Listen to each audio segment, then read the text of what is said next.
When you're ready.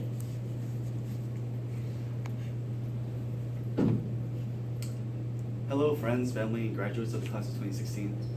I am very grateful to be here on this fine day to speak to you and tell you guys how much of a roller coaster these 4 years have been. Now before I start, I'd like to say that this speech sounded great in my head, but like every paper I've written in this class, it was written the day before and most of it was plagiarized. And so some of the things I may say might not sound grammatically correct, but it's okay, I'm Asian. So to start it off, I'd like to say a quote from my most influential teacher and friend. And it goes something like this. The circumstances of one's birth are irrelevant. It is what you do with the gift of life that determines who you are. Mewtwo, Pokemon the first move. You know, sometimes we have to ask ourselves, what am I doing with my life? And one thing we do know about life is that it is always changing. It kind of looks like a wave. Sometimes you're up, and sometimes you're down. Sometimes things go real well, and sometimes they don't. And personally, I like to look at life as a spectrum, which ranges from the greatest and happiest moment in your life to the darkest and loneliest corner in hell. Sometimes you're going to be happy, and sometimes you're going to be real sad, and that's life. And when we begin to understand that reality, that life will never be served on a silver platter, and that we are going to have those up and down moments, we will then understand that the work we put into something, into anything, must be self-driven.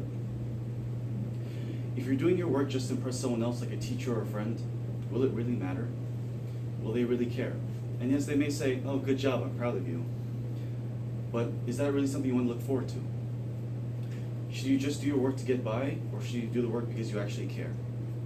Personally, I believe that you shouldn't do your work for anyone else except for me, myself, and I. But if your self-motivation is being held back by the fear of failure, you should let that mental barrier be torn down.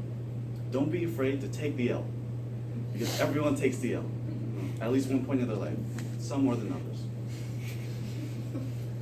But when you are in those lost moments, that is where we need to grow. That is where the work is. Anyone can feel good when they get good grades and get the best test scores, shoot the winning basket, or in a healthy relationship. Anybody can be positive then.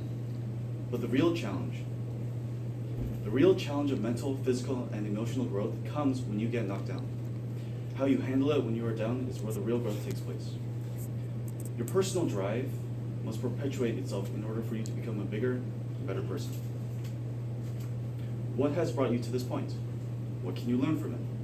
Are you going through it, or are you growing through it? But don't let these words scare you, because thankfully, you should expect things to get better for you. Why? Because they are. See, life is like clockwork. Whatever experience you are having right now has not come to stay, but has come to pass. Now this is the part where I tie in my personal life with the theme of this speech. So I was talking to my uncle Alejandro over spring break with a couple of my friends, and he said something very important to us. He said, it doesn't matter what you learn in school, it's all about how you learn in school. And that got me thinking. If you can master the ability to master any ability, then you can do anything. It's all about your self-motivation. It's all about how badly you want. But what I've seen is that school doesn't teach you that. School simply gives you an equation that you plug in numbers and symbols into. And many people are happy with that because then you can pass the next test with it.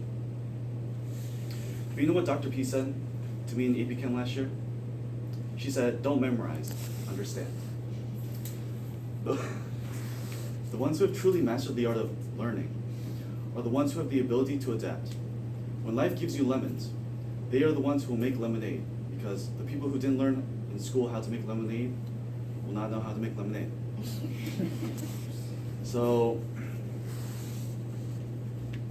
later in life, no one will be there for you to give you that equation you need to solve that problem with. You're just going to have to find that equation by yourself. As we come to a close, it's time for me to clarify what I just said and wake you guys up, because I just realized that half you guys are asleep and or just don't care. Summer is around the corner and beach week. So as I wrap it all up, just remember this. People are rewarded in public for what they practice for years in private. Teach yourselves to be your own bosses, because no one will care about the work you do but yourself. So go out there and make your own lemonade, because that will definitely pay for all your college tuitions. Thank you.